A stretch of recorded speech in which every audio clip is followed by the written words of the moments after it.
Hey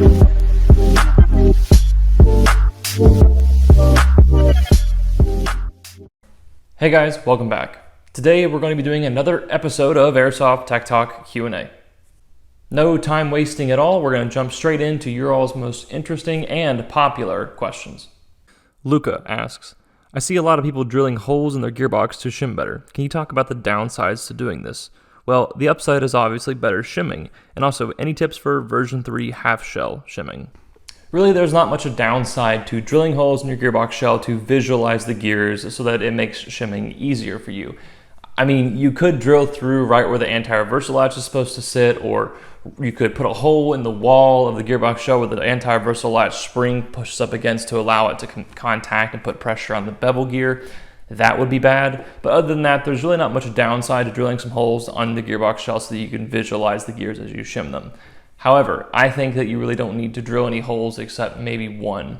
For the most part, you can gauge side-to-side movement by closing up the gearbox shell with the gears installed and kind of taking a small flathead screwdriver or whatever and pushing on the gear axle up and down on it to see how much movement that gear has within the gearbox shell with the bushings and with however many shims you're testing at that given point.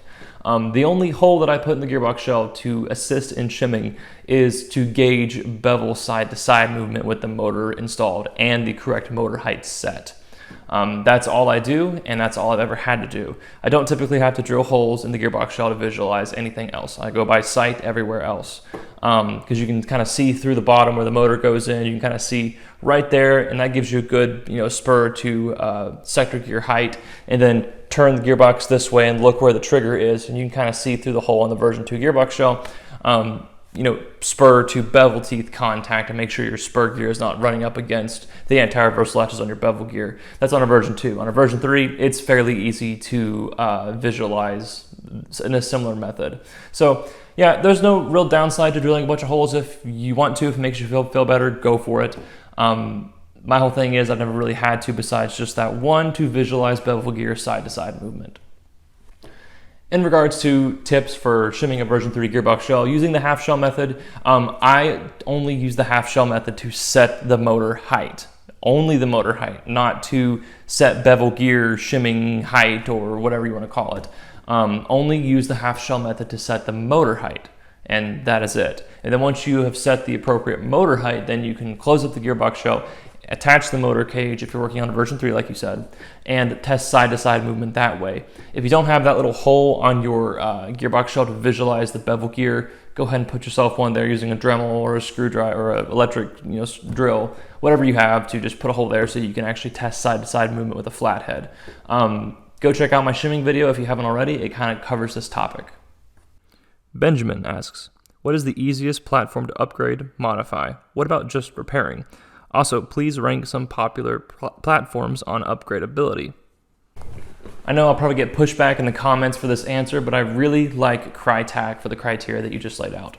And the reason being is that if you were to buy a Crytac M4 for like $280, maybe $300, whatever, just pick a price tag, and you were to slowly upgrade things that you want in it in order to get it to the performance that you want. Let's say you want to do 30 RPS, 400 FPS, RHOP, range out to 250 feet, all that good stuff. You will have to replace fewer things as you go than if you were to buy like $120 cheap AGM or A&K or JG M4. Pretty much all those lower guns, if you want to have high performance, you're going to have to replace quite a few things.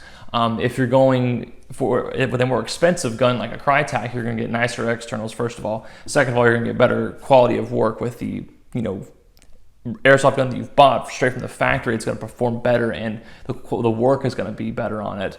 But you're going to have to replace fewer things as you go in the Crytac because the gearbox shell is pretty darn strong. The cylinder head's fine, the tappet plate's fine, the air nozzle tends to be pretty good, the piston's pretty great, the spring guide doesn't need replaced. The bearings really don't need replaced. Now, if you're going to swap out the gears, like with some SHS 13-to-1s, you are going to have to replace the bearings with bushings, shave down the bushings, shave down the bearing/bushing flanges in the gearbox shell in order to create that low-profile bushing, sitting area so that your gears can be more easily shimmed. That is the biggest downfall with Crytac, and that's where I think people are going to push back on this answer, is because Crytac gearboxes are very, very tight. They're because of how close their bearings sit to the gears. So, Crytac's great. If you're going to, upgrade the gears, it might be a bit of a headache, but they're pretty great in every other category. And if you were to replace anything else in that Crytac gun, it's fairly simple to replace as well, because it's a very on-spec gearbox shell. Shouldn't have any problems fitting in just about anything. You might have a few problems if you were to install a gate Titan. That might give you some problems, but those problems are easily fixed with a Dremel. Fulpsy asks, was there a particular moment when you knew you'd arrived and your tech skills became legit sauce? If so, please do expound. I definitely don't consider myself to have made it, just because I am somebody that continually doubts my own abilities. I would consider it healthy. I don't think I sit around and have difficulty working on things or performing tasks because I'm so insecure about my abilities. No, I'd say I'm confident, but I have a healthy understanding of my limitations and the knowledge that I use to back up my confidence and my limitations. So, for example, I'm very confident on working on just about any Airsoft replica, just because of how much experience I have on varying platforms, from P90s, M4s, AKs, L86s, G36s, all sorts of things. I've worked on tons of models. I've even worked on the Real Sword SVD. So I've worked on a ton of different guns. I have a lot of experience on that, so I'm extremely confident based upon that. However, the areas that I'm a little less good at, or have a little bit more to learn, would be the electronics of these Airsoft guns. How a motor really in-depth works, I understand, but I don't really understand the qualities that affect that performance. So turns per armature, wire gauge thickness, the different balancing methods, and the different wire wrap methods that actually make up the armature. I'm not very confident about those things. I may have a basic understanding, but I don't have enough of an understanding to talk a lot about that. So I know my limitations, I know my areas that I'm highly confident in, and I accommodate for it. So I would not consider myself to have made it, like I said, but that's why I'm continually learning. I'm reading up on all this stuff, and I follow people on, Instagram, for example, that know a lot about these things so that I can learn from them, just as you guys should as well. Kepler asks, new to teching here. Is it normal for low ratio gears to generate more motor heat than standard ratio gears? Yes, using 12-to-1 or 13-to-1 ratio gears on a motor will put more demand on that motor than if you were to use 18-to-1 or 20-to-1 ratio gears on the same motor. So given that as a fact, yes, your motor is going to get warm. And all motors in Airsoft are going to get at least a little warm. My TSG build, which is a highly efficient build, still gets a little warm on semi-auto, as it should. It's going to have amp draw. It's going to have heat buildup. That's pretty normal. However, if you hook up an amp meter to your gun and you find out that your Lone XA2 build, on 12-to-1 ratio SHS gears with an M115 spring full stroke is pulling like 60 amps on semi-auto and like 50 on sustained full auto, then you certainly have a problem. You have mechanical resistance or electrical resistance or both, causing your motor to have to work harder than it should. So if you feel like your motor is working too hard and it's getting too hot, double check your shimming, double check your electrical setup, and double check everything that the motor affects essentially, and everything that affects the motor. If your gears are too tight, your motor is going to get warmer than it should. If your piston is too tight up against the gearbox rails, which does happen with SHS pistons and a lot of gearbox shells, then that is going to affect how hot your motor gets, because it's having to work harder to achieve the task that you're demanding on it. If your battery is too weak to support the build, then your motor is going to get warm. It's going to be starving, essentially. If your wiring is, 20 gauge wiring, tied down to that motor, it's going to get a little warm. All those things that I mentioned have a negative effect on your motor, and fixing them will have a positive effect on your motor. So if you go through all those things and everything still looks good, you're using healthy 16 gauge wire with a Dean's plug, you're using a BTC Mark II, your shimming is perfect, you're using really nice bearings, and that piston has absolutely no resistance on those rails, then really it could be your motor, and I wouldn't be surprised. Lone XA2s have a bad rap for getting too hot, burning out too quickly.